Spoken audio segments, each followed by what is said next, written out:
I will say this, though. I have to say this. Cody addressing an empty stadium as if it's not an empty stadium and somehow fitting in the virus while also saying that we have to be a team. That was a speech that, A, was delivered really well, but B, damn, it was like, we have to protect the virus. Nobody's here. We know nobody's here. We're going to act like you're all here. We know you're watching around the world. But, guys, we got to be together. Come on, Hangman. We need this and that and the other thing. And then Matt comes out and does his thing. Yeah. It was good. Cody's magic on the mic, man. Who knew, right? I mean, before all this, before All Elite, before, he left WWE, who knew that Cody was like this good, right? It's because WWE was holding him back, honestly. Yeah, absolutely. And speaking of just WWE, like this guy, yeah. And then crazy. There's another guy, but we don't have a picture of that guy, but we're going to talk about that guy. We're definitely going to talk about that guy. So, welcome to a brand new episode of AEW Aftershock, your number one podcast talking all things All Elite Wrestling. Okay.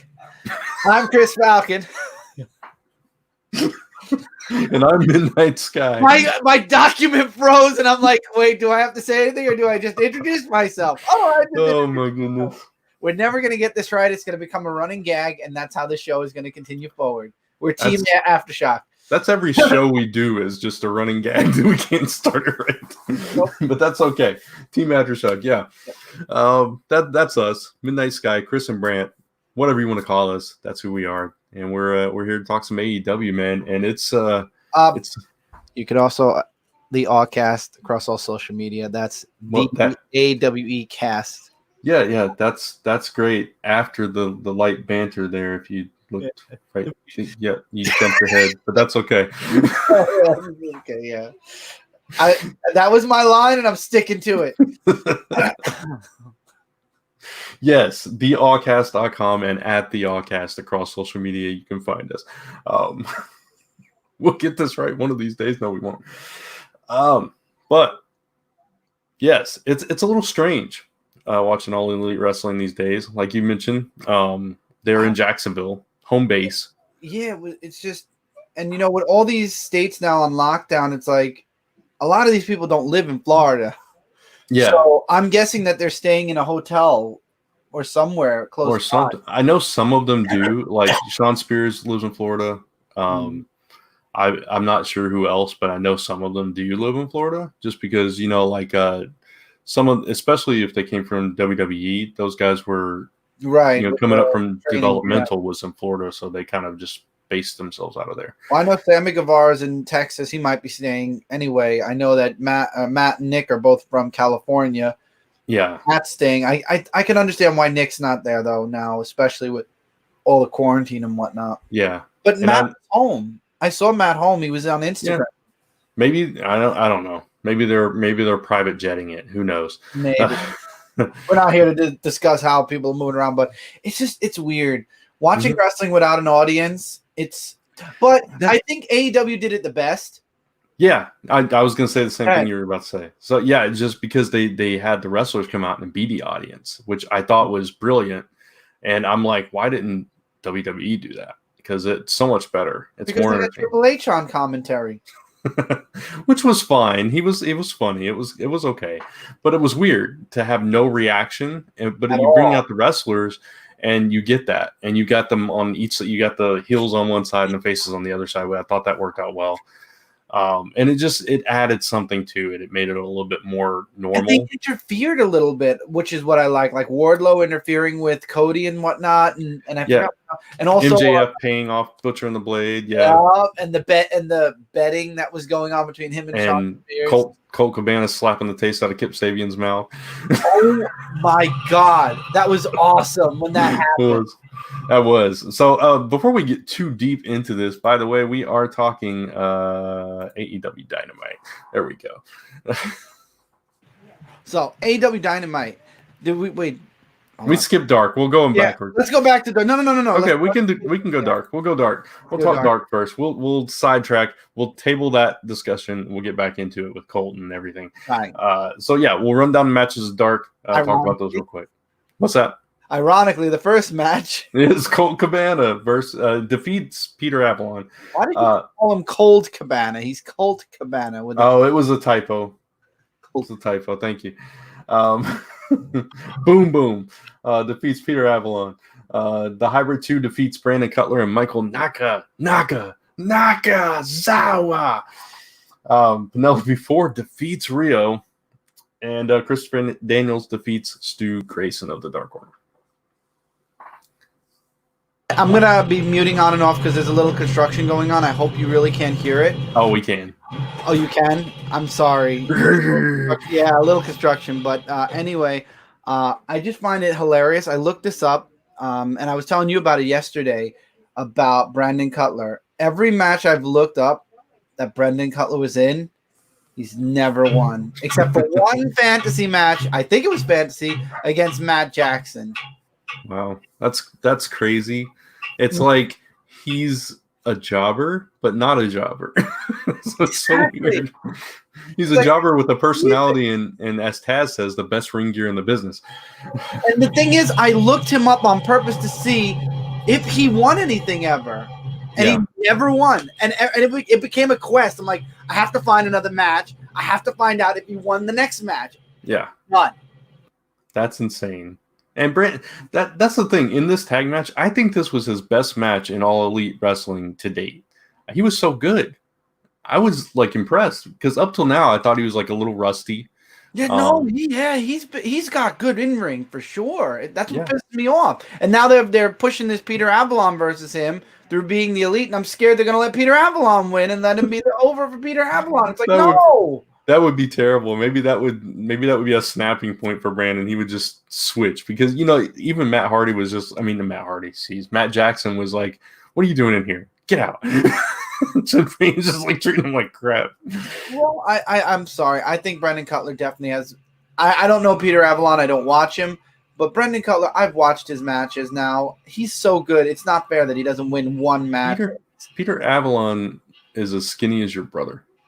If not skinnier. Possible. He's so small. It's just like this dude. And I don't know. he's a decent wrestler, don't get me wrong. But it's just weird. Act him around for a while.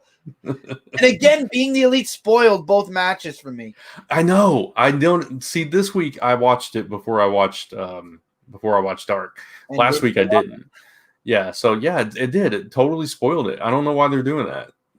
I guess because, I mean, you knew Colt Cabana was going to beat Peter Avalon. Let's be completely honest. Of course. But as far as the Brendan Cutler one, until I've seen all his other matches, were up in the air. Yeah, it may just be that they're not like totally in sync as to what's actually airing that week because they pre-record them, right? So. Yeah. So this week we'll talk about that in a bit, but it's a stacked card this week. From what Is there anything else you wanted to do with Dark? I don't remember if there's anything else really. Ford was a good match, even though Kip Sabian interfered. Yeah, interfered, and it was crazy that Penelope Ford went over Rio. That's insane. So it was a good match. She's actually pretty good. There was a big. Was it in the? No, that was in the 4-way. That there was a big misstep. We'll talk about that. Yeah, with her. Well, what about Christopher Daniels starting with the Dark Order? That was another good match. Stu Grayson was really good. I gotta say that. In the tag matches you see him obviously, but this was next level, and he was just like mouthing, running his mouth through the whole match, and he was pulling off some really cool moves. I was impressed. Good. I've watched him in Evil Uno back when he was called Player Uno, and they're good. They're a good tag team. He's a good wrestler. He's really good. He's better than I thought he was. So I mean that was it was cool that he got to showcase some of that. He's got this stupid Dark Order gimmick going on right now, and I feel like it makes them both kind of look goofy, but they're really not. I mean, they're good wrestlers. Yeah. Well, not anymore. It's not goofy anymore. Right. Christopher Daniels was back to form here as well. I didn't realize how old he was now. Till Dynamite. I didn't really take into consideration how old he was until things happened. Yeah, exactly. So it was crazy, but yeah, he's still fantastic. So Yeah, that's it for. I can go ahead and do the preview for Dark for next week if that's what you were getting at. Let me scroll down there. So yeah, if information is correct that I found online, there's like 8 matches. Well, they might have a lot of previous matches. Yeah, especially because of what's going on. They may just be doing stacked cards.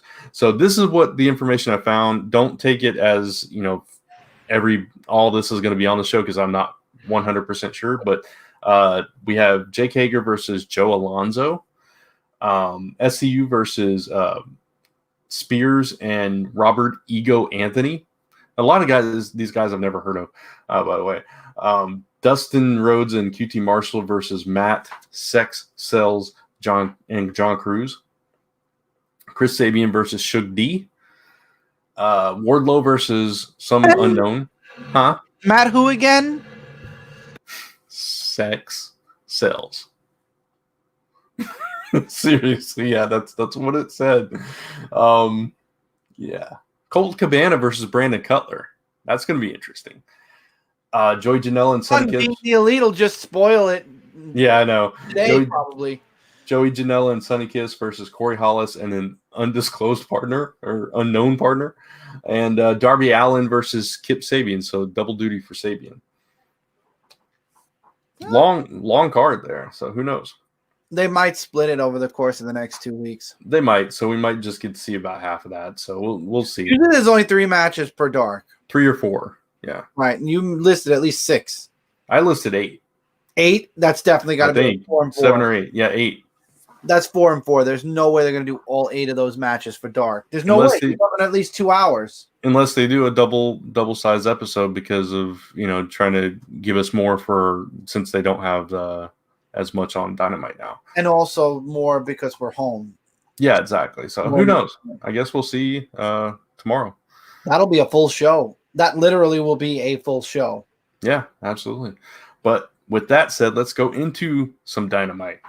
So we already talked a little bit about this with Colt and Sabian, that was so good. It was so funny. It was so funny and so good. He's I know. What? What'd you say? And it's like you never hear this if there was a crowd. Yeah. And you could hear him clear the what? And come walking over. What'd you say? Yeah, exactly. And it was just funny because he's like pushing me, and Colt's just like, "Get out of here, kid!" And he's like, and then he slaps me. He said, "Did you forget I'm a wrestler too?" I'm not just a podcaster. Yeah, and he was just like, "Let's go." It was so hilarious. I'm gonna go help Penelope right now. I'll get you. Yeah, honestly, I will be totally candid here. I've never been a Colt Cabana fan. Just never got on the bandwagon with him. He is making me a fan since he came to AEW. I have not watched Colt Cabana till AEW, and I am a fan. He's like best friends with CM Punk. CM Punk used to champion him a lot. He actually did a short stint in WWE under another name, like Goldman or something like that. Oh, really? Yeah. Yeah, it was a very short run. And then I've seen him a little bit in Ring of Honor. But, yeah. I've heard of him in Ring of Honor, and Beyond Wrestling, he's been in a couple of matches. Yeah. So, but here he's showing me something. I mean, his style is very comical. So it's fun. Yeah, the Superman pin was hilarious. Superman. No way that works in a serious match, right? But it's funny. It's entertaining. That's what you can say about him. He is entertaining, and the whole being the elite thing, hiding behind a pole, where obviously literally always in the background, and then he just pisses Kenny off. He's like, okay, listen. He goes chasing after him. Yeah. It's good stuff. Good stuff with Colt. He's been a good addition to the roster so far. All right, so let's run down the matches and the happenings, and then we'll discuss Cody's intro, which we already kind of talked about. Lucha Brothers defeated Best Friends. Chuck Taylor had an interview afterwards. We'll get to that. Hikaru Shida defeated Penelope Ford Rio and Chris Statlander in a 4-way match. Jurassic Express defeated Butcher and the Blade. Brody Lee is the Exalted One. We'll definitely talk about that. And Jake Hager and Proud and Powerful defeated the Inner Circle to get the advantage for Blood and Guts. Defeated the Elite. Yes. I'm sorry. The Elite. Why? I wrote that down totally wrong. They are the Inner Circle. The Inner Circle defeated the Elite. And then Matt Hardy showed up. So yes. Can we go back to the beginning real quick? Yeah. The thing with I feel like the speech, this is what I feel like was the only folly with the speech. They were doing two speeches in one. What should have happened first was them talking about the actual issue with the coronavirus, why they don't have an audience, that they're talking really to people at home. Because I felt like they were bouncing back and forth between, we got to keep our heads in the game, we got to be a team, and we know nobody's here. We're talking to an empty stadium. And then Kenny's like, okay, let's hit the pyros and let's get this started with Dynamite. It's like it should have had two different segments of that. They should have started the show, then had a discussion about being a team. I get what you're saying. I do. I think what they were trying to do is kind of say that during all this crisis, we have to stick together. We have to band together and get through it together. And I get the sentiment that they were going for. Oh, definitely. Yeah. But no, I can totally see your point. Maybe they should have done it that way. Maybe they should have separated it and had Cody do his thing and then go into that. Either way, it feels like they were kind of like a little lost sometimes. Like they didn't know what they wanted to talk about first, and they literally were playing flip a coin in my head, and then okay, it's heads. I'm going to talk about this. Yeah, I don't know. It's kind of hard because they probably didn't want to do the same thing that WWE did, where they just went on there and opened it with that, and then kind of got into the action and stuff. They definitely made it their own. I will say that, and I prefer the way they did it over. Yes. Yeah. Not saying that WWE did a bad job. I think they did a good job with what they had, but AEW, it's just different. It's different. Did you notice that Matt and Kenny talk with their hands a lot? I do too. Normally, I don't on Me3. It's like that's why I feel like I can relate to both of them a little bit more. Yeah, I do a lot, but yeah, it was a cool intro though, right? It was from AEW to the fans, and then it was the Elite trying to bond back together a bit. Yeah, and I like the way they kept the lights down. They just had it on the ring. So the focus was on the matches and the action and all that. And Adam Page comes out. They're like, "You have us," and he tips the glass, and it's like, okay. And he did. He had their back in the match. We'll get to that. But yeah, folly or not, I still think it was pretty solid. Oh, definitely, absolutely. No, I thought it was the WWE should take notes. That's all I'm gonna say. So, Lucha Brothers and Best Friends. I mean, it was a good match. Sadly, it ended with a low blow. Of course. I mean, that's the only way they can win right now. Yeah, and obviously Pat couldn't be there. He's in England. He's in England, so he's trapped, kind of. Exactly right. But yeah, Chuck Taylor had a. I mean, that's the most we've heard Chuck Taylor talk in a while, I think, and he's like challenges him to a parking lot fight. We don't know if that's going to actually happen or not. It's going to happen. I have a feeling it's going to happen. Yeah, I think that's going to be like a substitute match for Dynamite, which we'll get into that after we talk about Dynamite. Yeah, guts. So I mean, he challenged him to the parking lot fight. That'll be interesting if they're able to pull that off. That'll be a good match. Hikaru Shida, the 4-way. Okay, let's talk about this because. Do we have? There were some missteps. Well, first of all, Hikaru Shida debuted her new ring gear, which I thought was cool. It looked really good. And she won the match, so that's fitting. Penelope Ford, man. I think the cheating with Kip is getting a little bit much. I think she's got the. I mean, I know what they're doing with them.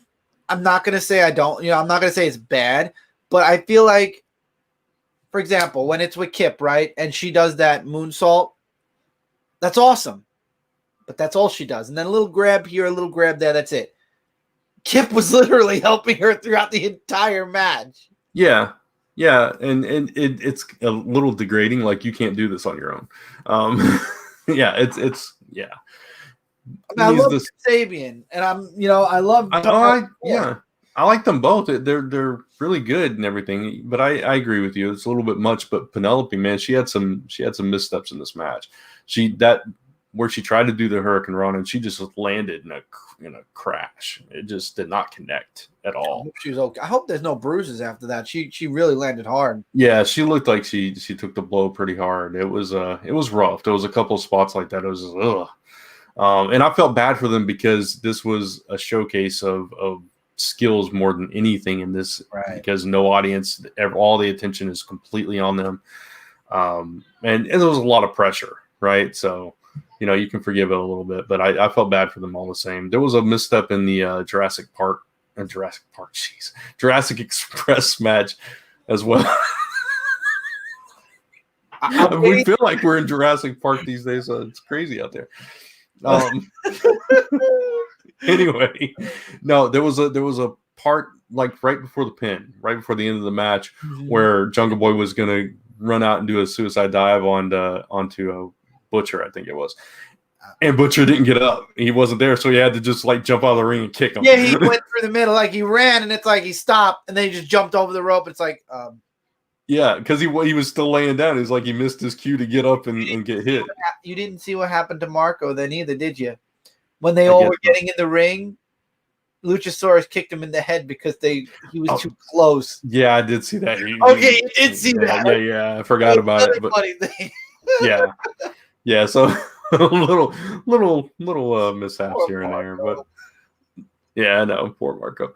Overall, though, it was still a good match. I still want. Yeah.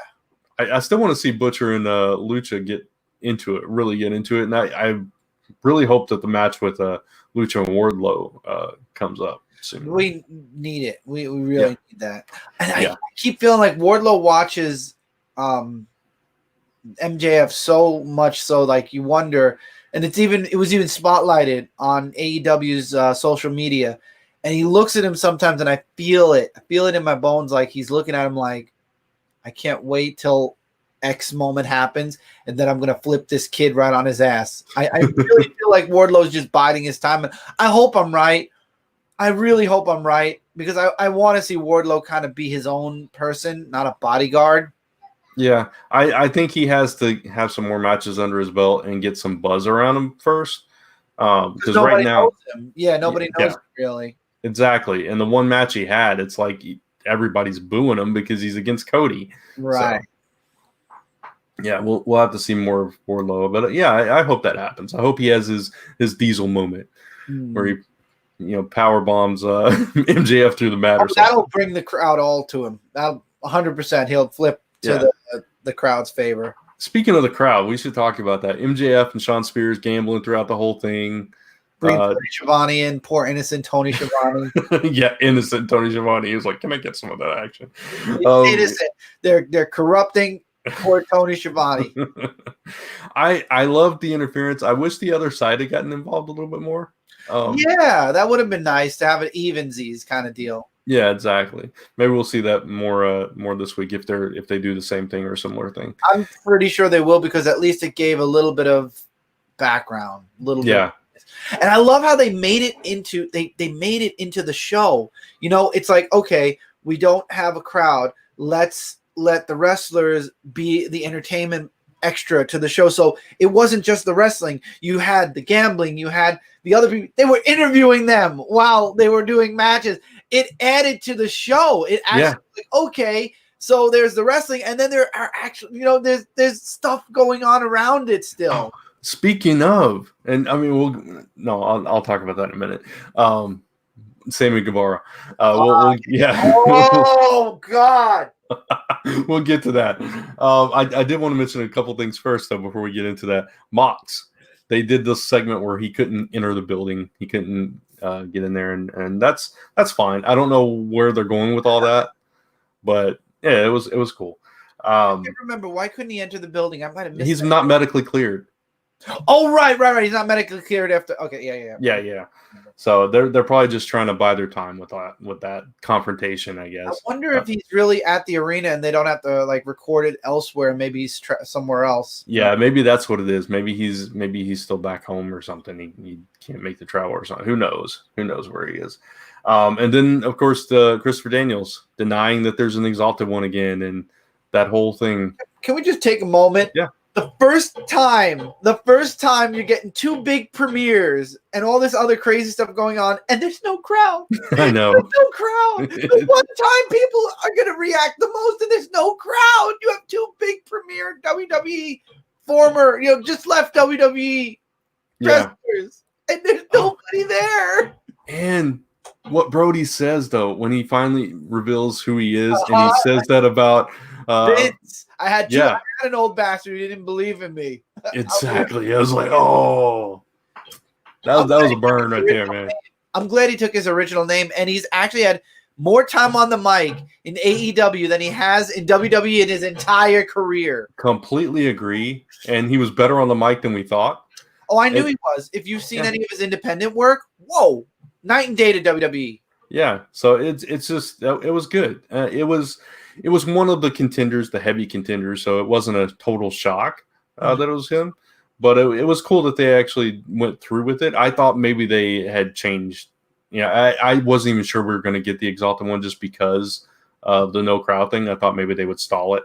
I'm glad they didn't. Yeah, it was really good. I'm sad there's no react, but I'm sure the crowd will react. I'm positive when the first time it happens, they're going to go nuts. Dude, all the comments that I saw on social, they were like tweet and say, "We popped, everybody popped," and you know there was a woman that posted a video and said, "I can't believe my husband didn't react," and she was freaking out and stuff like that. And so yeah, it was, even though there wasn't any in attendance crowd, I think the fans across the world were popping for it, so it was pretty cool.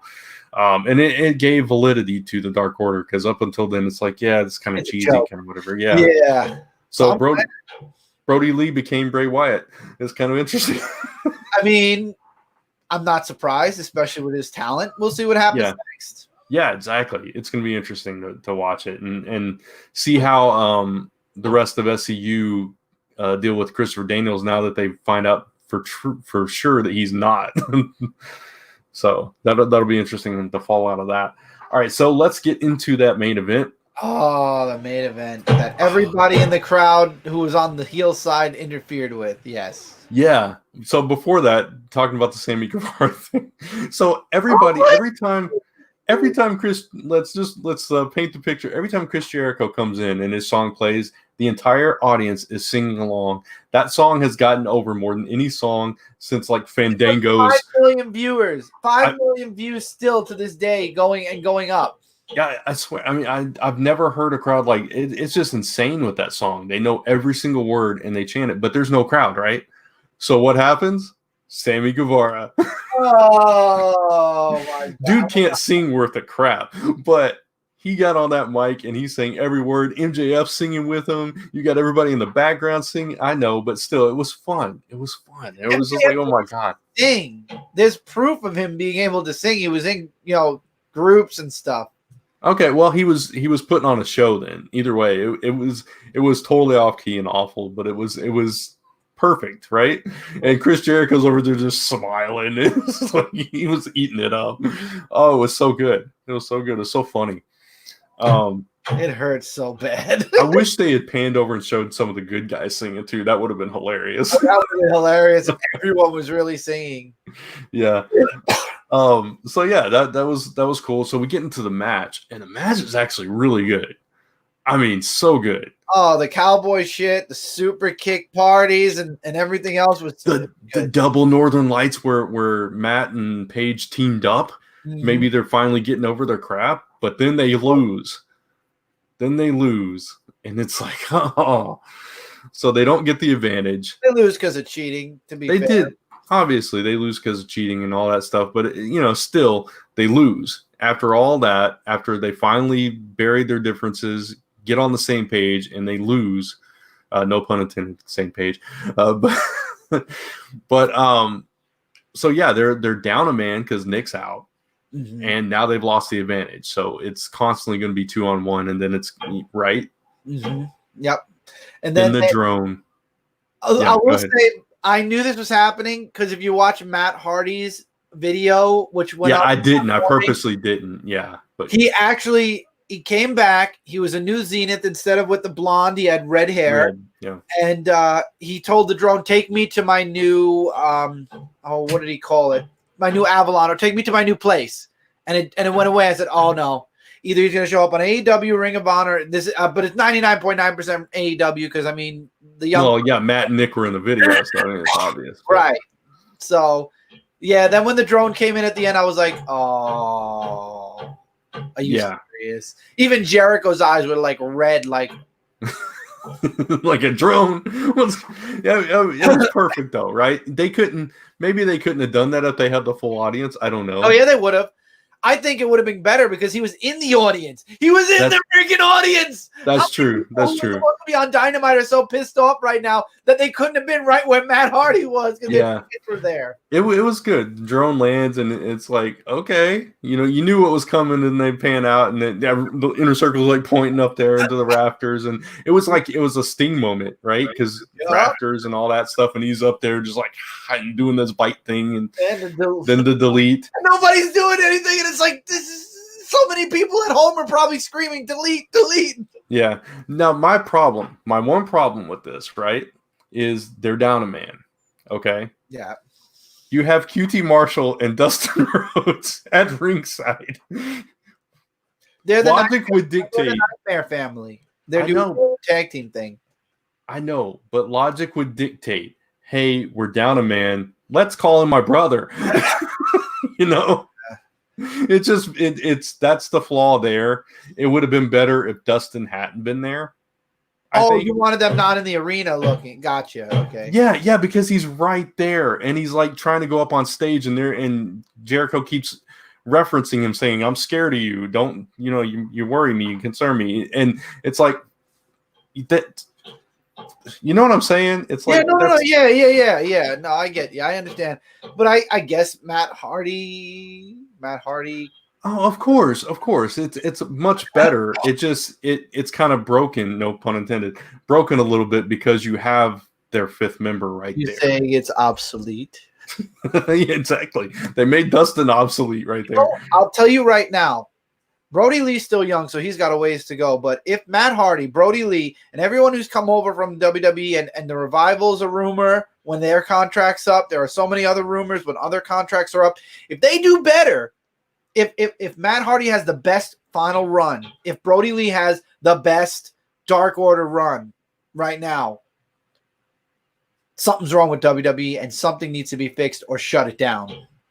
It's not going to be shut down. Please. I'll shut down one of the shows then, because I mean, seriously, or kick Vince off the freaking chair. Okay. To be fair, and not to go into this whole WWE thing, to be fair, their programming is for a completely different audience, and that's up until AEW. There wasn't another alternative for people that wanted something different, right? There was the smaller things like Ring of Honor, IWGP, yeah, not IWGP. That's the championship. I meant New Japan Wrestling. Yeah, New Japan, Impact, whatever. Don't say Impact, but it is out there. It's an option, and people do like it still. True. So yeah, there was just never that big like WCW, that other brand that you could navigate to. So they were stuck with that, right? But now they have that. So WWE is servicing their audience. They're still selling out stadiums and all that stuff. Yeah, of course they are. So it's not the product that a lot of fans want. That's all. I don't know. I feel like WWE should open their minds to wrestlers having ideas for their own character. Sometimes it might help the brand. I think if they don't realize that NXT is so popular because that's exactly what it is. But every time they try to bring up an NXT guy to the main roster, more times than not, those gimmicks don't go over with the main core WWE audience. Which is weird. Because it's a different audience. It's your PG era. It's mostly your kids and stuff, and they want the positive. It's a different. They don't want demographic. They don't want the T for teen mature wrestling. Yeah, they want the family friendly. It's like wrestling light for children. And then you grow up and you realize AEW is better, and you're like, oh, I'm going over there. Yeah, and it's smart that WWE has NXT because they service that audience too. Right. It's a very similar audience to AEW. So. I don't know. It's working for them. I don't like it. I think their product is not as good right now. But agreed, definitely agree. But Dynamite, I think for what it was with or without a crowd. It was weird not having a crowd. It was sad because 2 gigantic premieres happened, but it was still a very good show. Yeah, very good show. But I think any of these, both brands, any of these wrestling brands that are doing this without an audience, hats off to them, because that's hard. Oh yeah, it's gotta be hard. Traveling and everything, definitely. Yeah, and kudos to them for doing a program of live action. I've noticed and I don't know if this is going to be the case for all of theirs going forward, but I've noticed with the WWE stuff, a lot of their programming is replaying stuff. Like they replay the entire Royal Rumble match on Raw, things like that. So we'll see what they do for the rest of this lockdown. I don't know. The entire United States right now is on lockdown till further this kind of deal. Yeah, and I get wrestling's not essential, right? But entertainment keeps the morale up. It keeps people, entertained and getting their mind off of the serious stuff going on in the world right now. So it is essential. It's essential for our morale and our sanity. Yes, it's just not essential business. You know what I'm saying? Look at Brand. You think he could sit there all day long? You think that we do this for a living? No. You think we work from home? Yes. I'm sorry. It's a bad joke, but I mean, for people like Brent and I, this is like, oh, we have to work from home. Darn. It's like that's the thing. It's like it hasn't affected my day-to-day. Same. Except for shopping. Except for shopping. That kind of thing. It's just some plans have changed and things like that. But I had a gigantic plan that probably is going to be postponed till. You had a gigantic plan. I had a wedding. Oh, yeah, I can't compare. Yours is bigger. Yours way bigger than my plan. I had a big plan, a big personal plan. Let me put it that way then. Yeah. So, but you adapt and you survive. That's what we're trying to do, and we're trying to have a little fun with this, and hopefully you were entertained by our shows and all the construction going on in my house. Yeah, I can. Happening next week, I swear. There. Now I got it too. Shut up. All right, so let's talk about Dynamite. One match I do know is happening is Cody versus Jimmy Havoc, which is going to be an interesting match. That was the first hint that Blood and Guts was not happening, right? Then they came out with the statement that it wasn't the right time to do that event and that it would be postponed. Jericho's confronting Matt Hardy. Oh, I'm sorry. I didn't know you were going. Keep going. Yeah. Chris Jericho's confronting Matt Hardy face-to-face for the first time ever, they claim. Kenny Omega, you said, was facing Sammy Guevara for the AAA belt. I forget what it's called, but yeah. And then two possible matches that we don't know if they're actually happening: Best Friends versus Lucha Brothers in the parking lot match, and Wardlow versus Luchasaurus in a lumberjack match. Those were previously announced. I just don't know if they're still going to happen.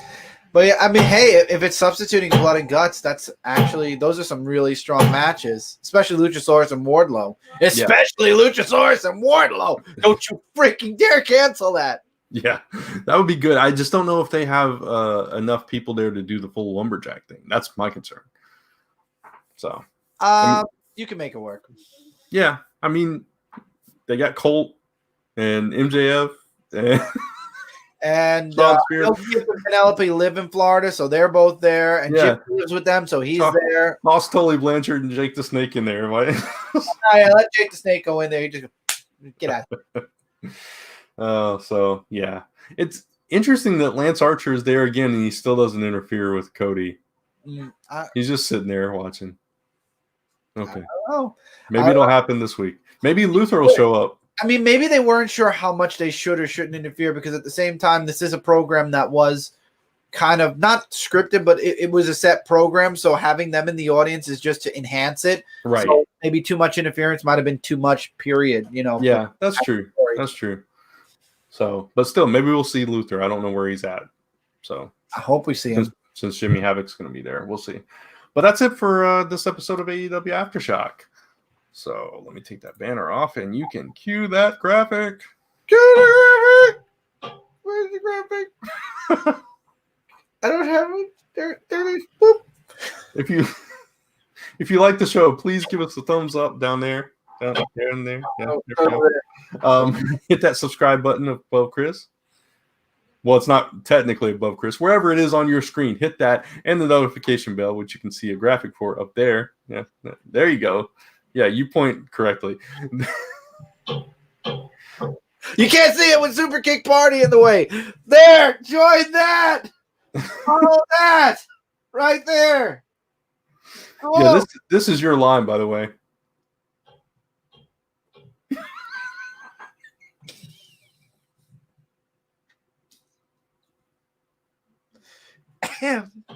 You can find us at the allcast.com to watch us on YouTube, and soon we'll be in audio format as well.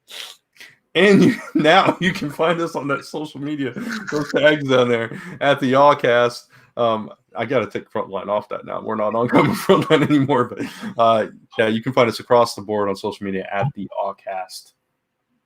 And if you'd like to sponsor the show and help this noise in my background stop because plumbing sucks, or you would have suggestions or questions for us, send those to team@theallcast.com.